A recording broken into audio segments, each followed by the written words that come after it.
இந்த குழந்தைய அதோடைய அப்பா அம்மா பிறந்த உடனே ஒரு கூடையில வச்சு ஒரு நதியில விட்டுட்டு இருக்காங்க.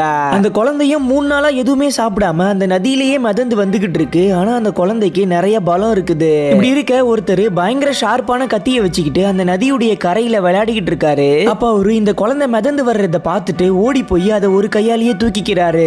தூக்குன உடனே அந்த குழந்தை அவருடைய ஃபேஸ்லயே வாமிட் பண்ணிட்டு யூரின்லாம் போயிடுது. அதுக்கப்புறம் அந்த குழந்தை ஒரு சின்ன கல்ல தூக்குறத பார்த்துட்டு பரவாயில்லையே, இதுக்கு நிறைய சக்தி இருக்கேன்னு நினைக்கிறாரு. ஆனா அந்த குழந்தை அதுக்கப்புறம் 1000 கிலோ எடை இருக்கிற கல்லையே அசால்ட்டா தூக்கி அவரு கால்லயே போட்டுருது. இதெல்லாம் பார்த்தா அவரு இந்த குழந்தையை நம்மளே வளர்த்துக்கலாம்னு சொல்லிட்டு அவருடைய கிராமத்துக்கு தூக்கிட்டு போறாரு. அங்க ஒரு லேடி அந்த குழந்தைய வாங்கி பால் கொடுக்குறாங்க. பார்த்தா அந்த குழந்தை கொஞ்ச நேரத்துல மொத்த பாலையும் குடிச்சு காலி பண்ணிடுது.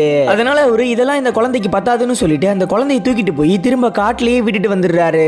விட்டுட்டு திரும்ப வந்துகிட்டு இருக்கும் போது ஏதோ கரடி கத்துற சத்தம் கேக்குது. அதனால இவரு குழந்தைக்கு என்னாச்சோ ஏதாச்சும்னு ஓடி போய் பாக்குறாரு. பார்த்தா அந்த குழந்தை ஒரு பெரிய கரடியையே சாகடிச்சு அதோடைய கறியை சாப்பிட்டுக்கிட்டு இருக்கு.